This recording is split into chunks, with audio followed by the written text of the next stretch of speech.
Welcome to this explainer. Okay, so get this. 70% of wealthy families lose their wealth by the second generation. 70%. And a staggering 90% lose it by the third. Today, we're going to break down exactly why that happens and explore the true mechanics behind preserving generational wealth. We're stepping beyond just the numbers to look at the very human element of wealth management. It's a genuinely fascinating topic because, we often think we know exactly what threatens a family's legacy. But the reality? It's usually quite different from our assumptions. When most of us think about protecting our assets, we tend to focus purely on external threats, right? We look at strategies like stealth wealth. Basically, this is a concept where the primary goal is to effectively hide the true ownership of your property. And it makes sense. People are understandably worried about others knowing what they have. They want to shield their hard-earned assets from things like external lawsuits, potential creditors, or even the rapidly rising threat of identity theft. These are the tangible, external dangers that literally keep people up at night, and they absolutely require robust legal defenses. But we have to ask the million-dollar question here. What happens when the greatest threat isn't a lawsuit or a bad investment at all, but rather a threat that comes from right inside the family itself? Because the real danger to a lasting legacy is so often internal misalignment. Look, family disagreements are just inevitable. People change, perspectives shift, and priorities evolve across generations.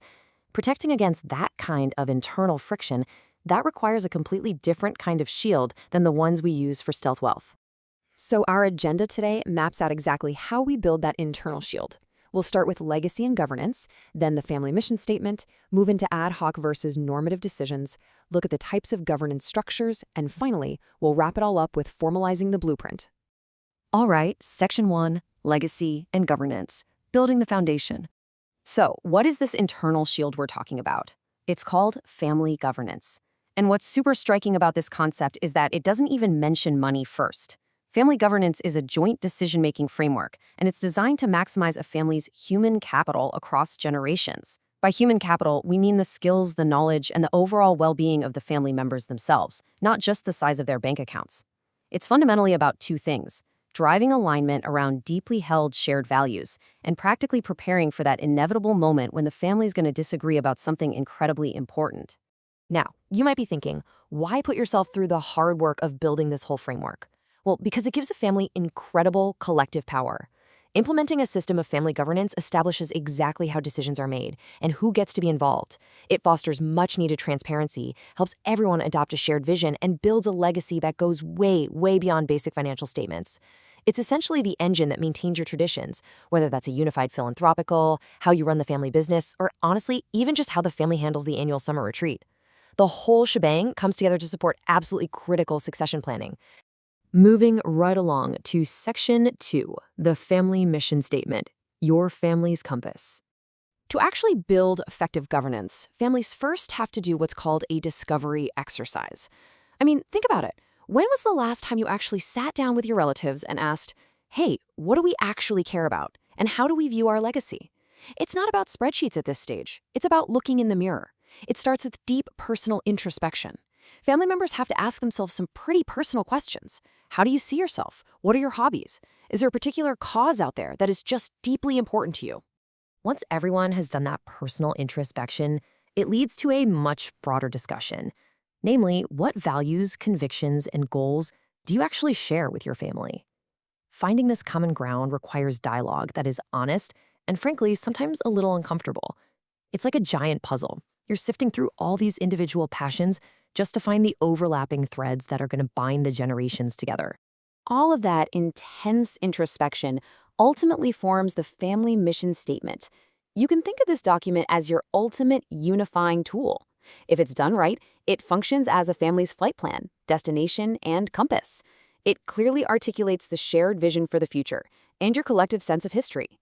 For a lot of families, sitting down to create this formal statement isn't just checking off a box. It is a profoundly powerful, unifying experience. It aligns their core values directly with their financial goals, giving absolutely everyone a clear sense of direction. Section 3, Ad hoc versus normative, making better decisions. This mission statement actually triggers a fascinating psychological shift within the family dynamic. Generally, families operate using one of two very different systems. On one side, you have ad hoc decision-making. This is when decisions are made reactively, maybe for a specific cause, and completely without real transparency. Imagine deciding to sell a beloved family business property just on a whim. Because that decision lacks collaboration, it's super easily attacked by family members who might feel the choice was motivated by personal animus or just made without due deliberation. On the flip side, a normative system means there's a clear, agreed-upon process for that sale. It is rule-bound, it's transparent, and it's repeatable. The absolute best part of a normative system is that decisions become basically immune to common emotional attacks. They are just far more likely to be respected by everyone over time. Which brings us to Section 4, Governance Structures, Engines of Decision. So what are the actual engines driving all this normative decision-making?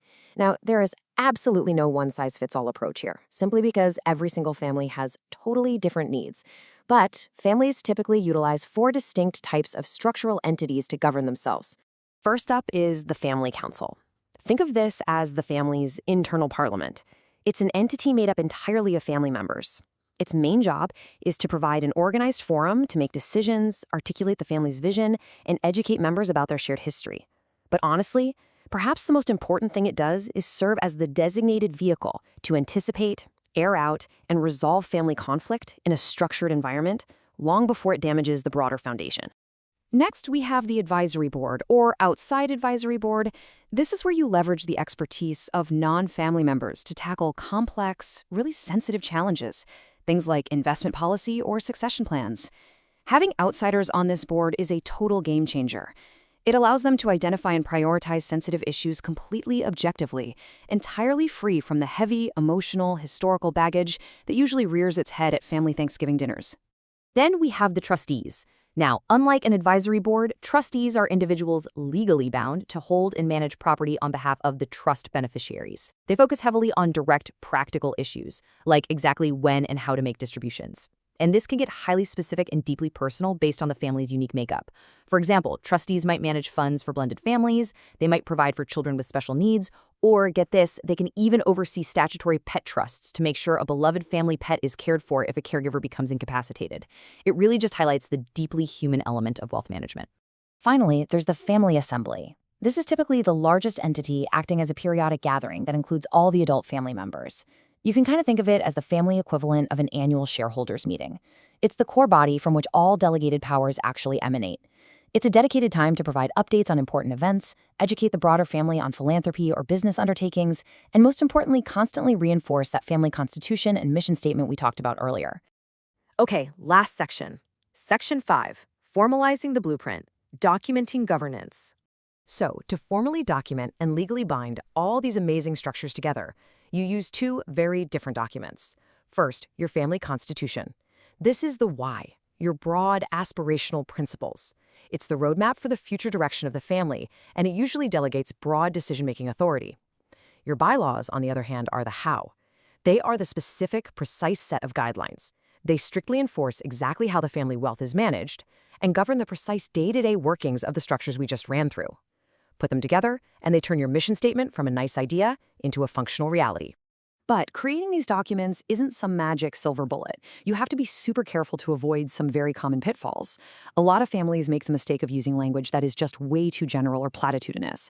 You know, it sounds amazing on paper, like we value hard work, but it has absolutely no practical, enforceable application in real life. Other families fail to integrate the statement into the actual daily life of the family through regular meetings. And perhaps the most fatal mistake of all, failing to involve the younger generation in the creation process. If you do that, it practically guarantees the governance structure won't be respected when that next generation eventually takes over. And that brings us to the end of our explainer. But I want to leave you with a really provocative thought, drawn straight from that family discovery exercise we explored today. If you were to sit down and begin building this internal shield right now, ask yourself, how would your family handle a situation where your values simply don't align? The answer to that question is exactly why family governance is so incredibly vital. Thank you so much for joining me for this explainer, and keep learning.